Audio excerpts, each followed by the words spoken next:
Bienvenidos a este 2.5 Gasteiz. Hoy es día 26 de septiembre, día post-electoral, post-resaca, post muchas cosas. La verdad es que todas ellas las vamos a debatir hoy en esta mesa de debate, de análisis.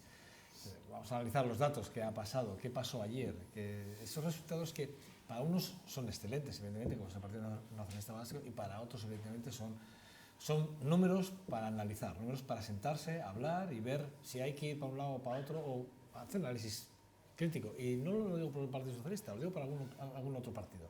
Pero eso saldrá encima de la mesa. Les presento a mis invitados. Charly Prieto de Bolón, buenos días. Buenos días. Bien, después de la noche de ayer, bien.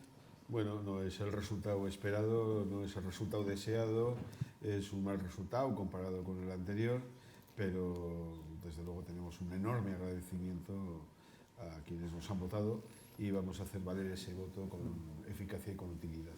Nuestro politólogo, Miquel Gómez, ¿qué tal estás? Muy bien. ¿Cómo disfrutaste ayer?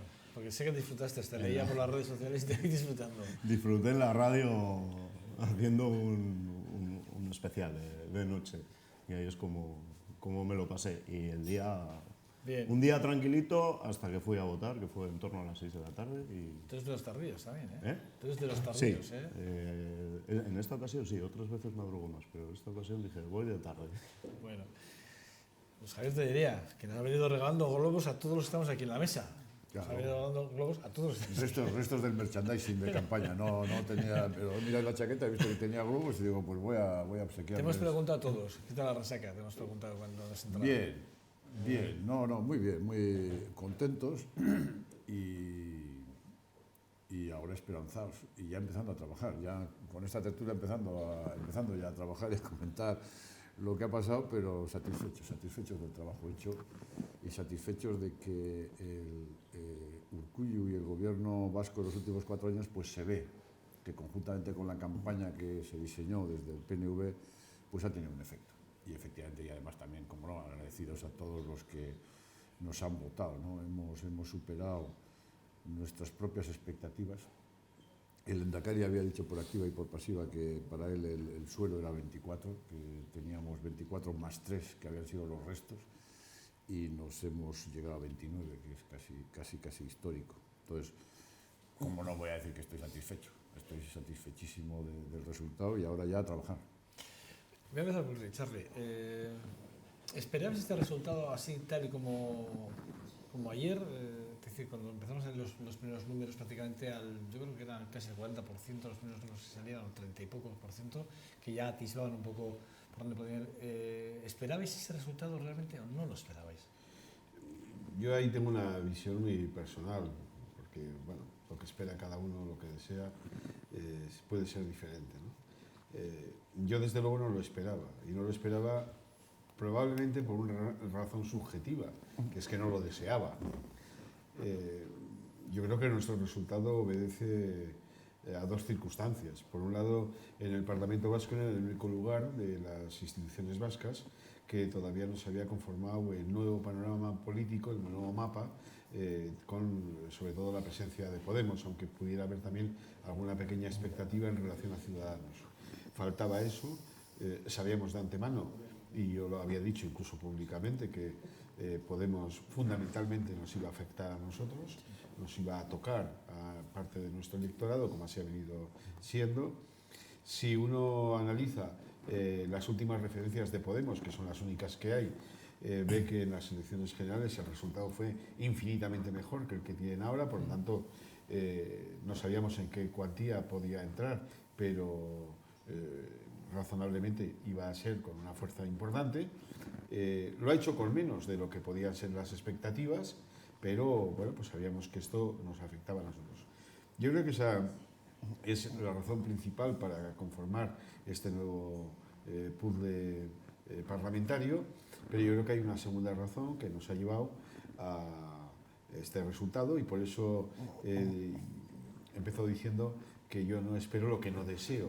Y desde luego, si algo no deseo, es que el Partido Socialista Obrero Español en su conjunto esté sumido en una enorme dificultad para encontrar su propia identidad, para encontrar su propio camino, para tener una línea política respetada por el conjunto del partido y para que no se produzcan como se han producido tantos sobresaltos y tantas interferencias en las propias campañas, tanto de los socialistas gallegos como de los socialistas vascos.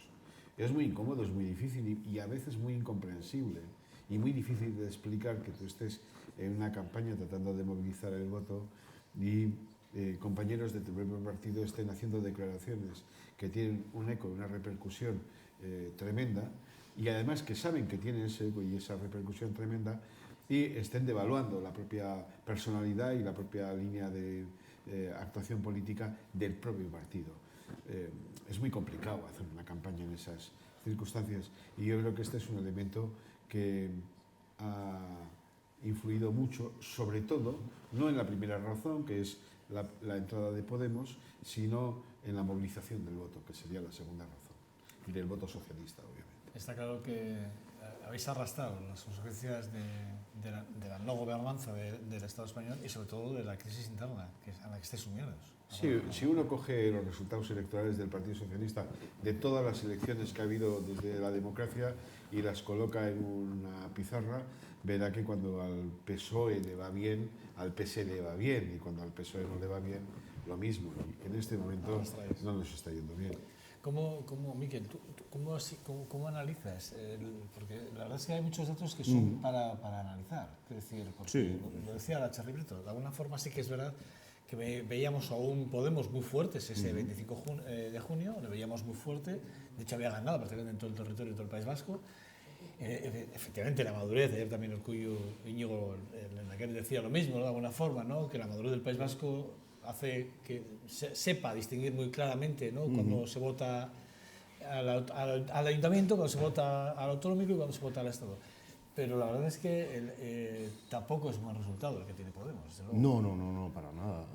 A ver, entra y Digo, entra. porque la noche, ayer parece que todo el mundo había ganado, incluso Sí. el Partido Popular parece que había ganado las elecciones ayer. O sea, Entra y entra fuerte, es evidente, ¿no? Algunos decían, oye, yo creí entender que no era una mala noticia para Podemos, en medios de comunicación del Estado español, haber entrado con 11. Hombre, sí, claro, esa es la primera referencia, ¿no?, a lo que decía Charlie antes, ¿no? Realmente no sabíamos cómo iba a entrar, pero las expectativas eran mucho mayores y eran unas expectativas generadas que ahora va a tener que gestionar Podemos en el País Vasco, que se han visto frustradas en cierta manera, ¿no? Y esto con la tónica general que creo que Podemos está viviendo en el resto del Estado, pues es muy mala noticia, ¿no? Y a esto le acompañas también que, a pesar de ese sorpaso al Partido Socialista en Euskadi y en Galicia, sí. pero teniendo en cuenta que en Galicia quien sale tremendamente favorecido es Feijóo en primer plano y en segundo plano Mariano Rajoy,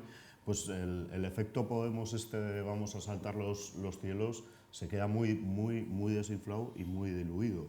Y esto lleva al votante de Podemos a una especie de casi de presión postelectoral, que es incluso un pequeño síndrome o mal que está documentado que se produce psicológicamente, ¿no?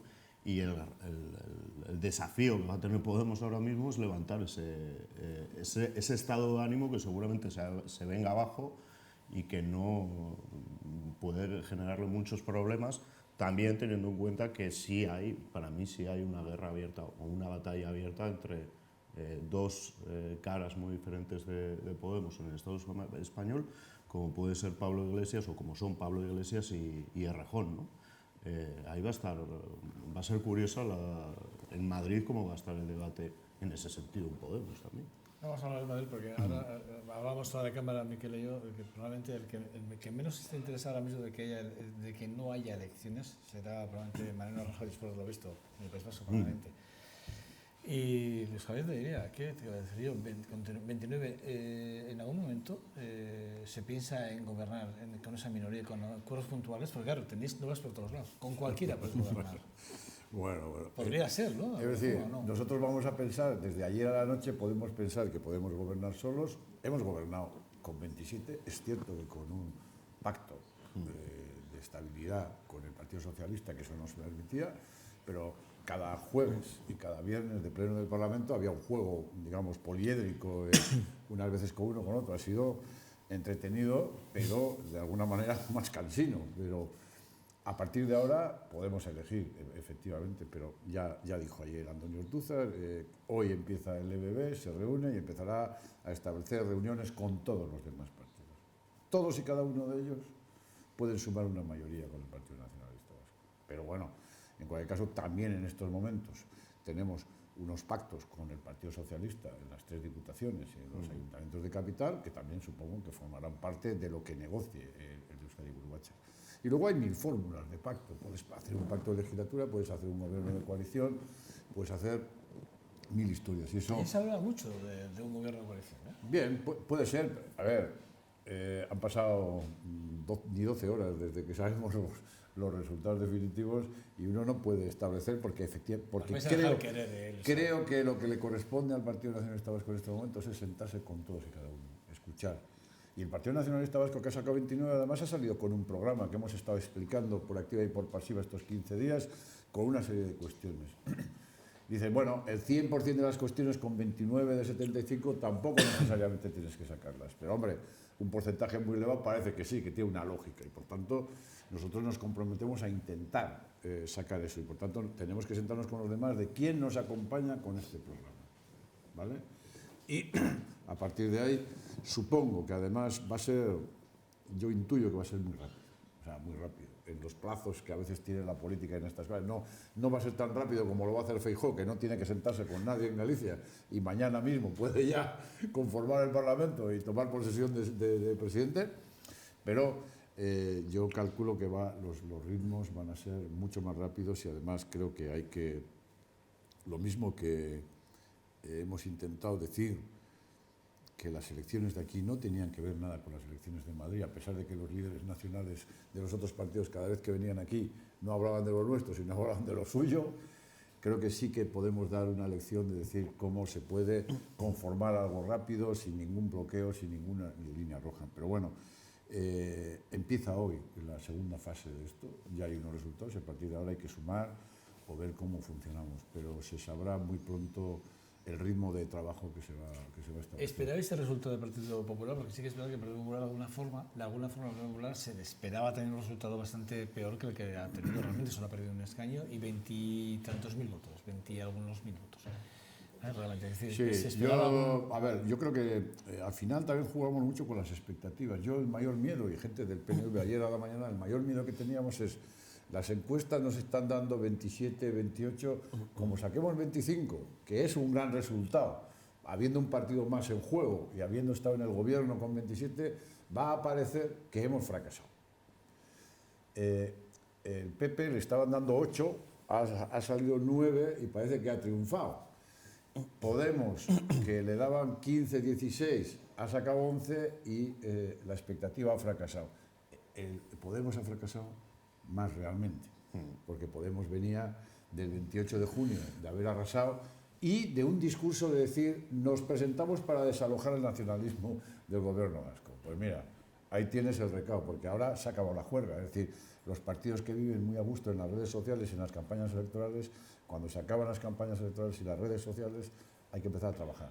Y ahora hay que empezar a mojarse cada jueves y cada viernes con los temas que van a ir saliendo del Parlamento. Ese es el juego político de verdad. Ayer otro mensaje que se quedaba muy claro, y ayer escuchando muchos debates, ¿no? Da igual los de televisión como los de radio. Yo escuché mucho radio, ¿no? Pero sí que es verdad que todos iban por el mismo lado, ¿no? ¿Es un toque a los partidos más constitucionalistas, Charlie? No, yo creo que el resultado tiene, lógicamente, muchas lecturas, pero probablemente los dos partidos que estaban en menos zona de riesgo en cuanto a colisiones electorales era, por un lado, el Partido Nacionalista Vasco y, por otro lado, el Partido Popular. El Partido Popular representa una derecha muy específica y, bueno, pues si no está el concurso de Ciudadanos, que es el que le ha tocado un poco en otros sitios, estaba muy cerca de tener un resultado similar al anterior, aunque haya bajado 20.000 votos. Bueno, se esperaba más o menos eso. Yo recuerdo una tertulia que tuvimos en una emisora de radio con algunos, con una representante del PP que me preguntaba, ¿y cuántos vamos a sacar? Y yo le dije que a nosotros nos daba en nuestra encuesta interna que podían tener 9, ¿no? Y efectivamente han tenido 9, pues porque, pues más o menos su electorado es un electorado fijo. El Partido Nacionalista Vasco, quizás por una legislatura muy especial, como ha sido esta que acabamos de dejar, había encontrado un espacio de un nacionalismo un poco centrado, un poco moderado, y yo creo que tampoco al final competía con Bildu, que es su competidor más directo, ¿no?, en cuanto a la identidad nacionalista. Yo creo que representaban dos cosas distintas y Bildu al final tenía una clara competencia también con Podemos, como lo teníamos nosotros, más por el perfil de la izquierda y por el perfil social que precisamente por el perfil de la identidad, entre otras cosas porque Podemos también se había acercado a las posiciones de Bildu en cuanto a los aspectos más de identidad nacionalista, ¿no? Por lo tanto, digamos que en estas elecciones los tres partidos en zona de riesgo en cuanto al resultado era Bildu, Podemos y nosotros, como así ha sido, ¿no? Es donde están las mayores variaciones. En un caso por las expectativas, en el caso de Podemos, de dónde venía, y bueno, en los otros dos casos porque hemos sufrido una bajada en relación con la representación que ya teníamos en el Parlamento, ¿no? Yo creo que eso explica un poquito el dibujo de lo que era el panorama, el mapa político antes y el que está ahora. El directo, ya lo sé. Una cosa es cierta, cuando hablamos de partidos constitucionalistas y no constitucionalistas, sí que es verdad que hablamos también de lo que ayer también, los recados que se mandaban unos a otros, ¿no?, cuando en las entrevistas que se hacían en las distintas sedes, ¿no? Euskal Herria Bildu hacía una apuesta muy clara, ¿no?, por hacer ese frente por la unidad el derecho a decidir de alguna forma, ¿no? Sí que ahora sí que podemos, porque hay tres partidos que representan un 57 de 75, creo que decían, que sí que puede ser factible, ¿no?, de alguna forma. Bueno, veremos. Yo creo que en esta tesitura, o sea, veremos también. Bueno, dentro de independencia en la sede de partido. Pero sí, bueno, en esto es habitual también, y también ¿no? de Euskal Herria Bildu, quiero decir que... Sí. Pero a mí, yo creo que la situación complicada ahora mismo va a ser la de Podemos. Yo no sé hasta qué punto Podemos seguirá con una misma línea, teniendo en cuenta que ha perdido o no ha sacado los resultados esperados en la Comunidad Autónoma Vasca con un discurso pues, tal vez más a favor del derecho a decidir, como decía Charlie, y teniendo costes esto en Madrid, ¿no? Podía compensar un buen resultado con las pérdidas en Madrid, pero si no tienes un buen resultado y las pérdidas en Madrid las mantienes, lógicamente ahí tienes un problema y yo creo que en cierta manera habrá un cierto toque desde Madrid a Podemos en la Comunidad Autónoma Vasca para que se recoloquen o resitúen en el debate nacional, en el debate identitario, ¿no? Ayer, esto no quiere decir que vaya a ser bueno para el País Vasco, sino que Podemos priorizará el contexto o el escenario español frente al vasco, creo yo. Ayer hubo una declaración, yo creo en Agua Alba, decía que eran buenos resultados porque era de los tres partidos de ámbito estatal el que había ganado, ¿no? Yo creo que para Agua Alba y para Podemos es bastante peligroso situarse dentro del frame vieja política, nueva política, situarse con los dos partidos de lo que ellos llaman la vieja política, ¿no? Creo que es peligroso. En cuanto a la posición del Partido Popular o del Partido Socialista, es cierto que la del Partido Socialista es una derrota, pero una derrota yo creo que agridulce porque tiene mucho potencial de coalición o de influir en el gobierno vasco, mucho más que el Partido Popular, que digamos es el que menos ha caído de los partidos españolistas, que yo sinceramente en el juego de poder o de alianzas le veo bastante desubicado. El Partido Popular sacó muy buenos resultados porque favorecen y fortalecen la posición de Rajoy en Madrid y del Partido Popular, ¿no? Pero en el País Vasco, pensando en términos de gobernabilidad y de influir en un gobierno, se queda muy cojo, ¿no?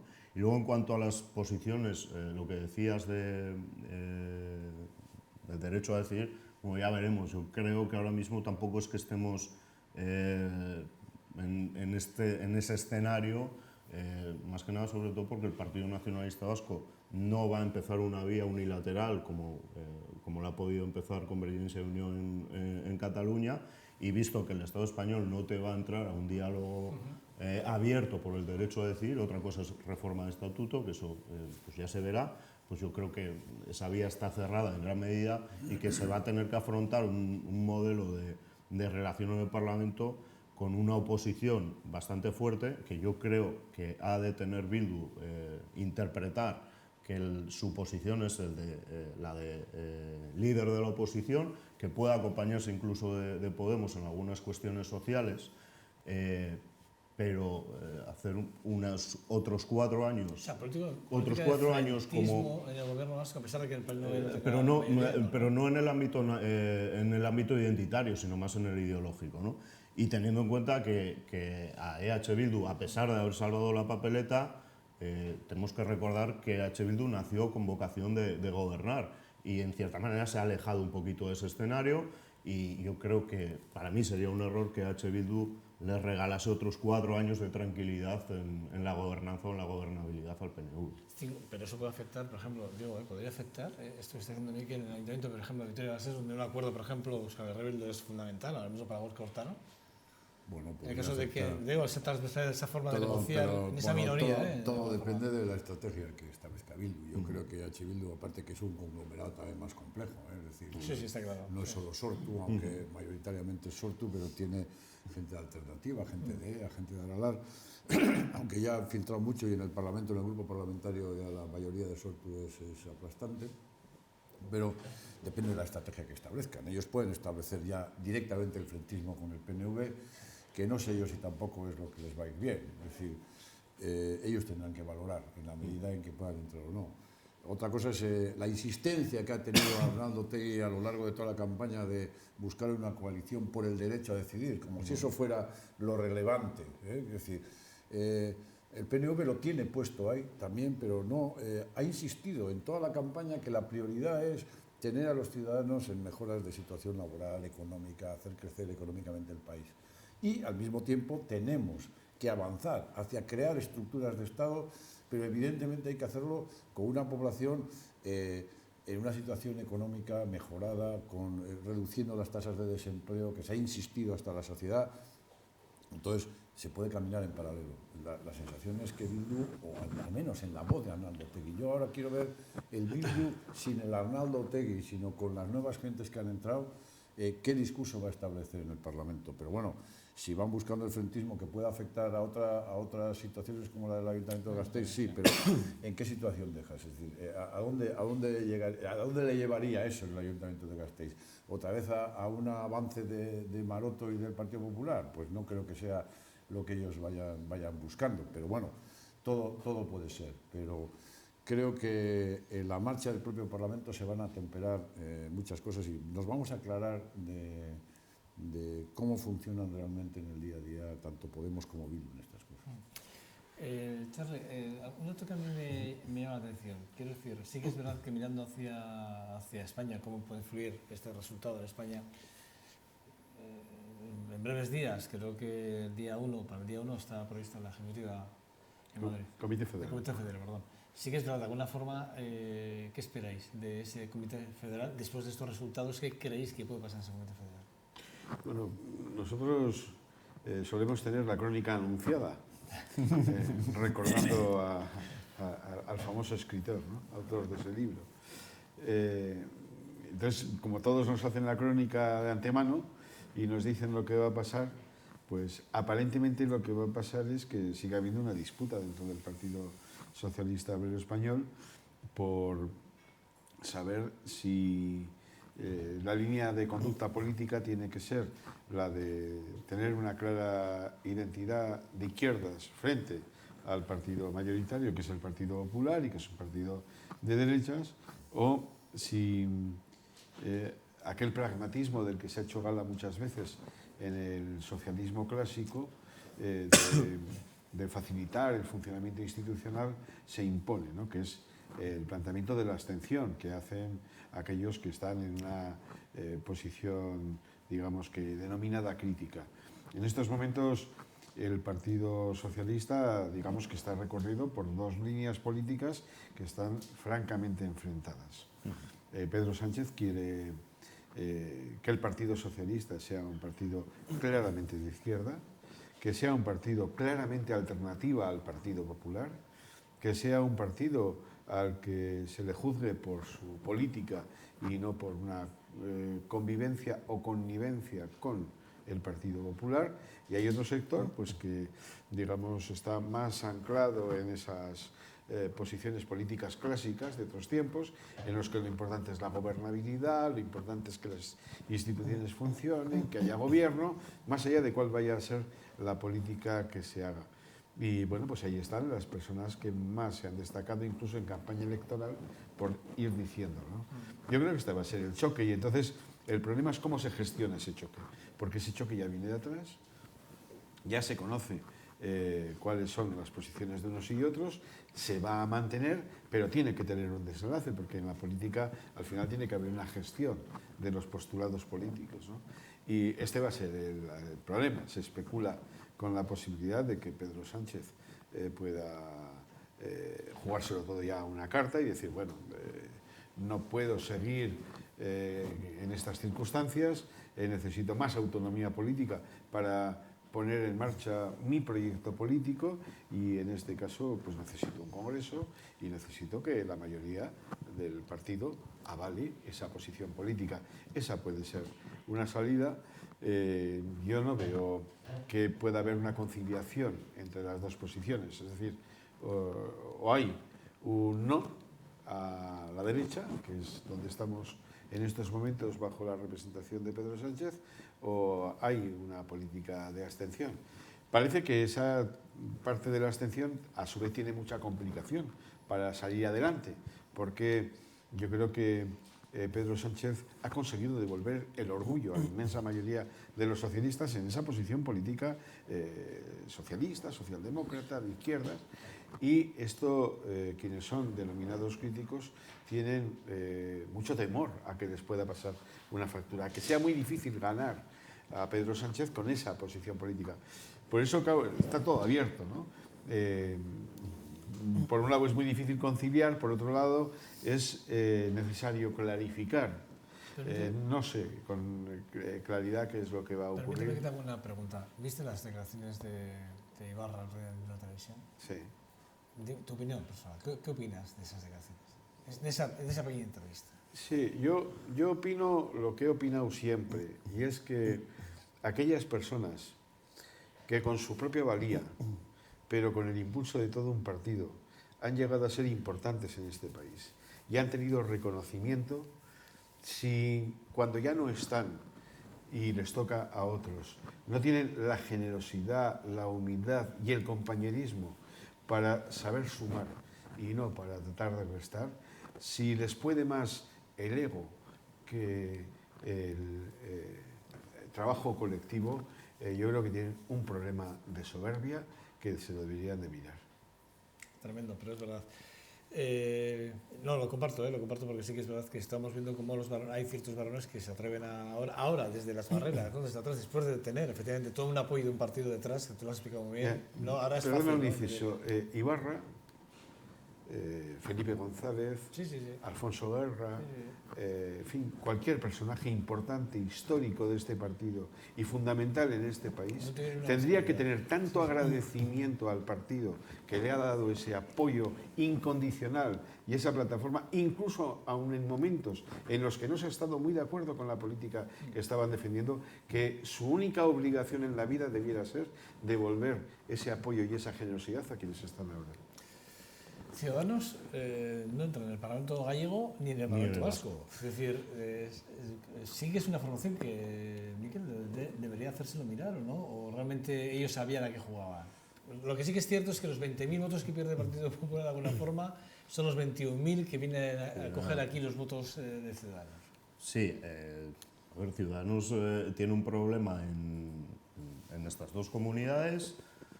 Claro, o sea, a mí no me ha sorprendido. Yo, de hecho, ya en las primeras encuestas Pero fíjate, por ahora, que incluso es por donde menos cuesta un voto, ¿no? O sea, cuesta que no lo consigue ni por Álava, incluso UPyD lo cogió. creo que alcanzando el 3%. El 3% No lo ha conseguido. Lo que pasa es que hay dos puntos de abstención. Y eso es importante, cuidado. Esa es la bajada o sea, la subida de abstenciones es lo que le afecta. Ahora bien, claro, Ciudadanos se lo tiene que mirar. Yo no creo que Ciudadanos ahora mismo tenga la necesidad imperiosa de obtener un resultado en el País Vasco de un escaño. Yo cuando veía las primeras encuestas, incluso que las primeras encuestas le daban el escaño, estoy hablando de ITV Focus, el primer ITV Focus que le daba el escaño, yo ahí ya lo ponía en duda, y es decir, le peligraba mucho el escaño, y luego las siguientes encuestas, efectivamente, la tendencia era a un ligero descenso, con lo cual ya perdía el escaño, pero claro, no parece que les haya preocupado demasiado. Yo no le he visto a Ciudadanos en campaña, más allá de que venga Albert Rivera y saque los grandes titulares en política estatal, o sea, en relación a la política estatal, sí, y no en relación a la política de aquí. Creo que el candidato que tenían era un candidato bastante flojo, nada comparable a los candidatos locales que pueden tener en Cataluña, que son candidatos muy potentes mediáticamente, y luego que le ha afectado, digamos, el reparto de los tiempos en televisión, donde prácticamente en ETV quedaba casi excluido, y yo incluso veía tiempo para el PACMA y no para Ciudadanos, ¿no? en los informativos de ETV. Yo creo que eso le ha afectado también, y luego evidentemente creo que en el País Vasco Ciudadanos se queda fuera de juego. Podría haber utilizado en cierta manera parte de la campaña del Partido Socialista en cuanto al idioma con los funcionarios, que es lo que le hizo ganar votos en Cataluña, sí, pero no se ha atrevido a hacerlo, tal vez porque haya sido el Partido Socialista quien ha abanderado un poquito ese discurso o ese mensaje, ¿no? La situación de Albert Rivera puede quedarse en peligro, pero bueno, yo creo que Albert Rivera tiene bastante bien atado las dinámicas internas dentro de su partido. Es un partido que ha crecido no con las expectativas que se esperaban, pero que, digamos, va asentando poquito a poco un ligero crecimiento electoral en el Estado español, que creo que es lo que le interesa y lo que le importa.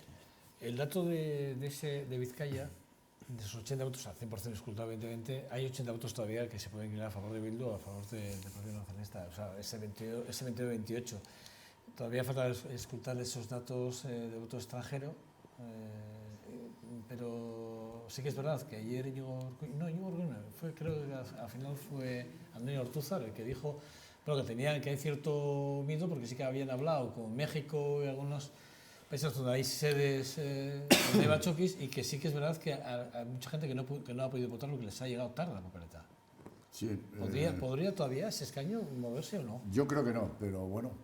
Son 80 votos, lo estoy viendo ahora, son 80 votos, no son más. Son 80 votos, es muy poquito, pero... Esta vez sí es cierto, yo creo que por distintas cuestiones, entre ellas la velocidad de convocatoria de la elección, que pilló además en un agosto a todo el mundo un poco a contrapié, más luego el cambio de la candidatura de Arnaldo Otegi, que obligó a hacer las papeletas más tarde, a hacer algunas papeletas por la inhabilitación de Arnaldo Otegi, pues ha hecho que efectivamente ha habido serios problemas con el voto por correo. Ha habido serios problemas aquí con el voto por correo, porque me imagino que a través de los consulados pues habrá habido problemas. Ahora, efectivamente todavía ese voto está ahí pendiente, pero aunque anímicamente pueda generarse una sensación de, bueno, ya con eso, imagínate que pasa el voto a Bildu, pues son 37 en vez de 38, puede dar una sensación, pero la realidad es que tampoco cambiaría excesivamente las cosas, aunque yo estoy convencido de que ese voto cae definitivamente a manos del PNV, estoy convencido. Esa gobernanza, que me va a insistir en ello, esa gobernanza en minoría que probablemente vais a optar por ella más que por un... No lo sé, yo no he dicho nada.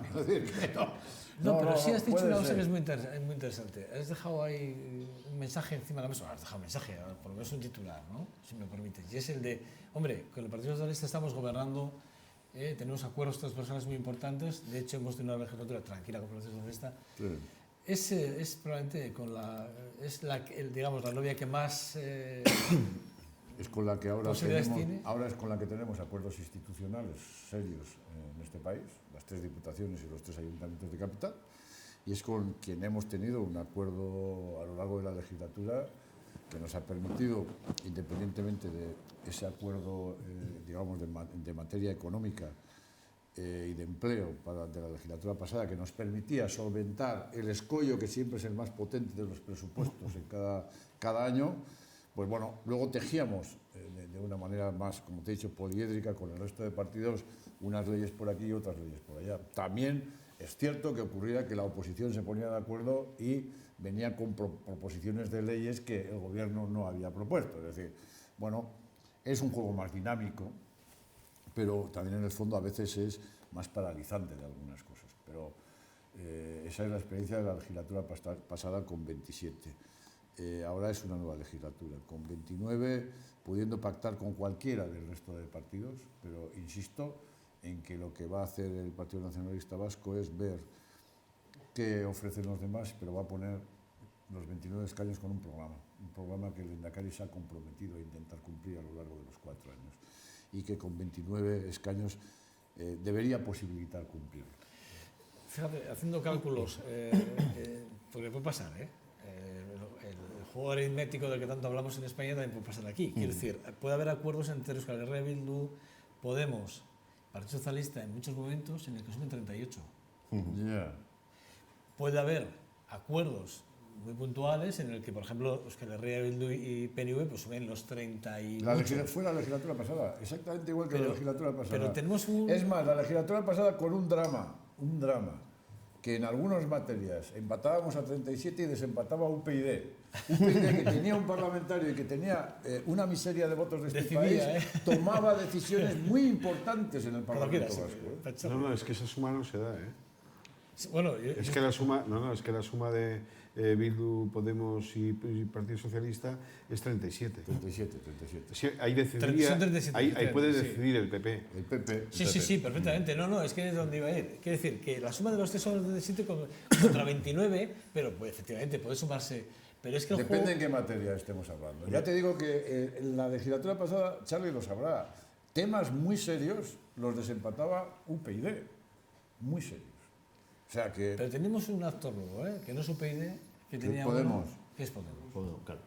Sí. Lo que pasa que haciendo una radiografía de lo que puede ocurrir, yo creo que tampoco hay que volverse loco. Estamos bueno, pues a pocas horas de haberse celebrado las elecciones. Ahora estamos todos hablando. Esto de hablar es muy recurrente, gusta mucho, sirve para hacer todo tipo de quinielas. Probablemente nuestra capacidad de especular nos gusta ponerla también a prueba y bueno, pues ahí podemos estar jugando, pero el panorama político del Parlamento Vasco está bastante más claro de lo que pueda parecer, porque yo no le veo en ningún caso al Partido Nacionalista Vasco gobernando o pactando una legislatura con el Partido Popular, no lo veo, sería una incoherencia total. Y yo creo que eso ya está descartado, con independencia de que el Partido Nacionalista Vasco se pueda poner de acuerdo en materias con el Partido Popular. Y de hecho, en esta legislatura anterior también ha existido. Eso va a seguir existiendo, porque hay elementos en política económica, en política fiscal, en determinados aspectos de la política, sobre todo de la económica, que pueden tener puntos de encuentro. A partir de ahí, al Partido Nacionalista Vasco le quedan dos opciones. Una, la que le va a exigir más nacionalismo radical, más identidad, y otra, la que le va a plantear más encuentro desde la perspectiva social. Y ahí está el Partido Socialista por un lado y por el otro lado va a estar Bildu y Podemos. En ese escenario va a jugar. Yo creo que Urkullu tiene, como líder de este resultado, tiene su protagonismo en haber hecho una legislatura tranquila, una legislatura sin ningún exceso identitario, sin ningún exceso radical independentista, y yo creo que eso es lo que le hizo bien. Entonces, en fin, yo creo que el Partido Nacionalista Vasco pues, puede hacer muchas mesas de encuentros, puede hacer muchas mesas de reuniones, le puede dar más o menos longitud a la cuerda, pero al final, cuando tenga que rebobinarla, pues solo le queda un carrete. No, más con agua. creo que lo ha dejado encima de la mesa, ¿eh? Yo creo que lo ha dejado encima de la mesa. Bueno, no... Bueno, te lo he dicho cuando he sentado también aquí, ¿eh? No, ya. Ahí en un café distendido, te lo he dicho fuera, ¿eh? De cámara también, te lo he dicho. No, él utiliza una lógica, y está bien, es una lógica que pueden participar muchos, pero ese carrete, ese que puede quedar, habrá que ver en qué condiciones está el carrete, qué longitud de hilo tiene. Claro. Entonces, puede ser ese carrete, pero veremos cómo queda ese carrete. Sobre todo el color del hilo. Claro. El color del hilo me parece que va a ser verde. ¿Y qué está dispuesto a pescarse conjuntamente con ese carrete? Sí, pero antes has dicho una cosa que a mí me gustaría matizarla y espero además que estés de acuerdo en ella. Tú has dicho, hombre, con 29 escaños, razonablemente, el Partido Nacionalista Vasco tendría que poder poner en marcha su programa. Hombre, razonablemente no. Razonablemente tendría que poner buena parte de su programa. Porque es el partido. Buena parte de su programa. No, has dicho todo el programa. No, buena parte pero de bueno, su es programa. igual. Tampoco importa porque quería hacer el matiz. Y ya está. Entonces, el Partido Nacionalista Vasco no puede poner en marcha un programa si no es con un apoyo. Una pregunta que te quería hacer, Charlie, es entrar en política lingüística ha podido restar los votos. ¿Crees que ese punto de inflexión en un momento determinado, mitad de la campaña, sacar ese eslogan de que el euskera, bueno, pues no, que no tiene por qué ser un determinante para, por ejemplo, plazas públicas tan importante como podría ser otro tipo de premio, de alguna forma? Yo creo que hay dos cosas que son interesantes. La primera, como los medios de comunicación, al dar lo fresco, dejan un poco atrás lo menos fresco, probablemente se olvidan que este es un debate que ya lo hemos tenido en el Parlamento y muy recientemente a la convocatoria de elecciones, donde el propio gobierno vasco, el propio Partido Nacionalista Vasco, tuvo que aceptar y reconocer en sede parlamentaria que los perfiles había que revisarlos, que había que darles una vuelta. ¿Por qué? Porque además nadie ha dicho cómo hay que revisarlos, pero hay elementos que tienen su preocupación. Nosotros tenemos una preocupación social sobre el tema del euskera a la hora de poder entrar a la administración a trabajar, porque anteponemos el derecho al trabajo al derecho al idioma. Es decir, es más importante para un ciudadano tener una opción laboral y una autonomía económica, un medio de vida, que tener un conocimiento en euskera. Pero, en segundo lugar, los datos de la euskaldunización de los funcionarios han dado resultados bastante malos, a pesar de haber dispuesto de muchísimos medios. Es decir, que no está tampoco sirviendo en exceso este plan de euskaldunización para que luego se pueda responder. Después, nosotros aceptamos que la comunicación, no solo aceptamos, defendemos que la comunicación de los funcionarios con la ciudadanía pueda ser en el idioma que el ciudadano elija. Ahora bien, hay muchos puestos de trabajo que no tienen comunicación con el ciudadano y que también el euskera es exigible. Y en ese caso, pues las cosas se complican mucho más, porque es más fácil tener un trabajo disponiendo del euskera que tener un trabajo por el hecho de necesitarlo, para tener esa autonomía económica. Entonces, bueno, nosotros queremos hacer un debate, una reflexión, una revisión sobre estas cosas con una cierta tranquilidad. Lo que pasa que, bueno, pues algunos se ponen muy estupendos cuando tocas el tema del euskera, porque parece que es como un ataque. Oye, aquí se tocan muchas cosas y no necesariamente hay que verlas de una forma desgarradora. Yo creo que en política todo está en cuestión la política económica, la política social, la política de infraestructuras, cuál es el papel de lo público en relación con lo privado. Está en discusión cuál es el ideario, el método de la educación. Bueno, todo está en discusión. ¿Qué pasa? ¿Que no puede estar en discusión el euskera? ¿Porque es intocable? ¿Porque es esta virgen intocable de los nacionalistas? Pues también hay que tocar eso. Nadie ha dicho que sea intocable, ni que sea No, algo de los el PNV ha dicho que se tiene que revisar. Ni que sea algo de los nacionalistas. No, yo sigo pensando que es un error. Y sí hay una especie de pacto soterrado de que hay que intentar sacar el euskera del debate político. Otra cosa es, revisemos, lo ha dicho, vamos a revisar el sistema de perfiles, vamos a revisar el sistema de exámenes. Bueno, eso se puede debatir todo lo que quiera. De ahí a decir, la igualdad de oportunidades se ha perdido. No, oiga, la igualdad de oportunidades para aprender euskera, que es poner a disposición de cualquier ciudadano y ciudadana según nace en este país, poder estudiar en euskera y saber euskera, hay. Luego, esa igualdad de oportunidades está. Y también se dice, y luego en la administración hay puestos que ha fracasado. Puede haber fracasado. Analicemos por qué ha fracasado, si es que ha fracasado, dónde está, revisemos los perfiles. Y además hay gente hay funcionarios que no tienen relación con el ciudadano. Es que el euskera está básicamente para tener relación con un ciudadano que quiera expresarse en euskera, pero también está para trabajar en euskera, escribir en euskera. Es que es un idioma oficial de este país. Es un idioma oficial de este país y, por tanto, hay que ir exigiendo paulatinamente que los funcionarios de la administración puedan desarrollar su trabajo interno y externo en euskera y en herder, ¿vale? Para que también en la calle se pueda hacer, porque, insisto, es un idioma oficial de este país por su estatuto de autonomía. Y, por tanto, podemos discutir cuál es el sistema, podemos debatir el modelo de examen o si valorar. Ya ellos estuvieron, el Partido Socialista estuvo en el gobierno y modificó algunas cosas y hizo valer que no hace falta pasar un examen, sino que si alguien ha estudiado toda la carrera en euskera, pues lógicamente ya tiene un perfil. Bueno, hemos avanzado en esas cosas.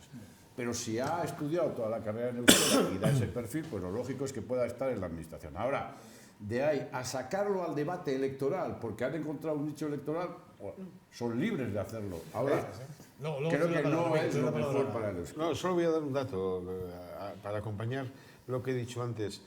¿Por qué ahora se debate esto o lo sacamos?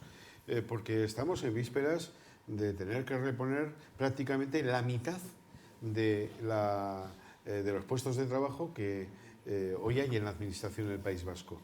Por un lado, por la ley de bloqueo del Partido Popular para no poder reponer plantillas durante su legislatura, que congeló las plantillas, y por otro lado, por la edad ya de jubilación a la que se van acercando los funcionarios, en los próximos poquitos años vamos a tener que reponer prácticamente la mitad de la plantilla. Y este es un debate que va a ser muy vivo en la sociedad, porque va a haber muchos ciudadanos y ciudadanas que van a querer trabajar en la administración y por eso sale ahora. Yo no estoy de acuerdo con Charlie. Yo creo que ha habido dos campañas que se han equivocado muchísimo en esta elección, los dos temas, que ha sido, por un lado, la campaña de Podemos, para mí bastante equivocada, muy floja, con una candidata muy floja, con errores de comunicación de bulto y muy sonados, y luego el error estratégico para mí del Partido Socialista, abanderando un discurso ya no de reformular el tema del idioma en la administración pública y el uso del euskera, que estoy de acuerdo que hay que retocarlo y habrá que repensar y mirar qué hacemos con el euskera, porque no hemos conseguido ni que el uso sea extendido de una manera normalizado, ni que en la administración pública o unos u otros estén contentos con el tema lingüístico. A mí lo que me sorprendió fue el tono de la campaña en este tema, hablando de Idoia Mendia de una imposición cuando son normas emanadas de un Parlamento vasco que es elegido democráticamente. Ya me gustaría que otras decisiones que se toman en otros parlamentos también llegasen aquí o se les tildase de imposición, ¿no? Y luego estoy de acuerdo que va a haber una renovación de todo el empleo público y de los funcionarios. Yo la reflexión que hago, y por eso creo que está equivocada, y bueno, ya veréis vosotros si lo analizáis o cómo lo analizáis, creo que el problema que hay ahora mismo es que la persona que va a optar a un puesto público o a un puesto de funcionario en la administración pública vasca realmente piensa en términos de futuro, pero no en términos de futuro mirando hacia sí mismo, sino en términos de futuro mirando en sus hijos. Sus hijos, que la mayor parte de ellos estudian en euskera, que van a tener bastante normalizado el acceso a los perfiles o las pruebas de perfiles, que yo te digo que hay que remirar y hay que repensar, porque evidentemente el hecho de que existan perfiles y de que exista un examen de validación de lega es la prueba más evidente que la política lingüística en este país ha fracasado. Es evidente. Pero el votante que se le saca este tema que debería haber sido, para mí, yo lo pregunté a Pello López de Munain y me sacó un titular. El Partido Socialista, es cierto que me negó la mayor, pero el Partido Socialista, si abandona el discurso social, se suicida. Bueno, pues no sé si en cierta manera se ha suicidado. Y lo que quiero decir es que yo habría optado, en el caso de ser el Partido Socialista, con un Podemos claramente desinflándose, por un discurso mucho más social, centrado en el empleo y no tanto en una cuestión que se identifica más con el ámbito identitario, como es el tema del idioma, y que levanta muchas ampollas, efectivamente, porque es una cosa muy sentida, que fíjate, hasta yo, que yo soy castellano parlante, siento mucho los ataques y los golpes que se les hace al euskera o a la cultura vasca. Desde luego yo no conozco ninguna declaración de Idoia en esta campaña electoral en la que haya hablado de imposición. Lo habrá hecho en otros términos. Revisa los vídeos del Partido Socialista. De imposición no creo que haya hablado, pero en cualquier caso, en fin, poner las cosas en su sitio, nosotros somos parte de los acuerdos para que el euskera esté donde está en estos momentos. Por lo tanto, precisamente porque somos parte de esos acuerdos, creemos que hay que revisar. Por ejemplo, ¿cuánto euskera necesita un forense para comunicarse con quién? Claro, es que hay situaciones que pueden producir hasta cierta risa, ¿no? Entonces, bueno, queremos revisar por ejemplo, ese nos tipo de centrábamos, cosas. una de las cosas que fue el euskera en la Universidad Pública Vasca. Pero déjame... Y fue una declaración que Idoia Mendia hizo a raíz de una declaración del actual rector de la UPV.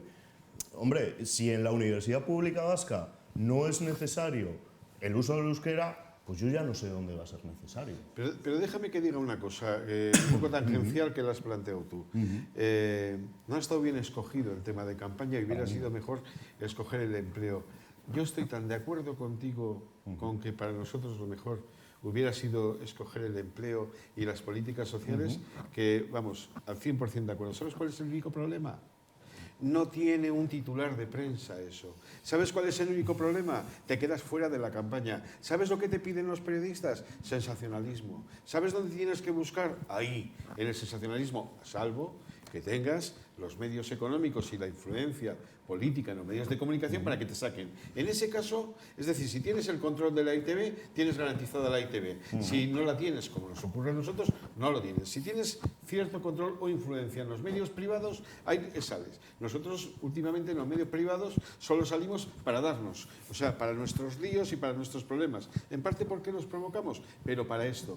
Nuestros mensajes más positivos, más didácticos, más constructivos, más sociales, más de balance político de lo que ha significado el Partido Socialista aquí, no han tenido ni una sola línea. Y a veces los que aconsejan hacer las campañas, y fundamentalmente los publicistas y los propios periodistas, que lo del periodismo a veces es también un poco kafkiano, ¿no? Porque te dicen, hombre, por ahí no, que te has equivocado, y tú dices, vaya, acabo de sacar algo que parece sensacionalista y resulta que es la noticia que no gusta, cuando lo que no les gusta nunca a los medios es que les des lo que ya está más o menos establecido. Pues hombre, si lo que queréis es sensacionalismo, podéis haber pedido la independencia de Euskadi. He dicho que era una referencia tangencial a lo que había planteado él sobre si te equivocas en campaña o no. Y bueno, he utilizado algunos calificativos que pueden gustar más o menos, pero yo creo que desde un punto de vista periodístico, lo razonable es que aquello que llama la atención esté valorado. No, resulta que en vez de, una vez que lo sacas, en vez de valorarlo, digo desde el punto de vista de los medios de comunicación, en vez de valorarlo, se ataca. Bueno, es muy difícil. Yo no sé con quién habéis contado para hacer esta campaña. Si me dices, los periodistas, ¿no? Y yo te digo, ningún politólogo te aconseja. Estoy totalmente convencido de que ningún politólogo te aconseja ir a esa campaña. Los periodistas te aconsejaron porque sacas el titular, un politólogo no. Politólogo no, porque te dice, es que no vas a ganar votos y es probable que los pierdas. Hay un análisis más profundo. Bueno, Charlie Preto, gracias. No tengo más tiempo. Muchísimas gracias, ¿vale? Miquel Gómez, gracias, ¿vale? Javier Tellería, Sergio Caso. Bueno, os espero el lunes, el lunes que viene. Perdón, el martes que viene, Hoy os he cambiado, perdón. Es que nos tienes trabucados, nos tienes un poquito desconcertados también. No. Hoy ya sabíais que era por análisis político, pero sí que es verdad que ya el martes volvemos a lo habitual, al día a día, ¿vale? Muy bien. Gracias a nuestras, ¿vale? Vale, bueno, Raúl. eskerrik asko. Bueno, hasta aquí hemos hecho este pequeño análisis humilde en esta televisión local, intentando darle, bueno, pues alguna pincelada a lo que fue ayer los resultados de unas elecciones, repito, que va a dar mucho juego durante la próxima legislatura, muchísimo juego, va a haber mucho de lo que hablar y muchos acuerdos a los cuales, bueno, pues seguro que a más de uno nos sorprenderán, pero bueno, ahí estaremos, lo contaremos en esta su casa. Sean buenos, mañana nos esperamos en este 2.5 Gasteiz. Agur.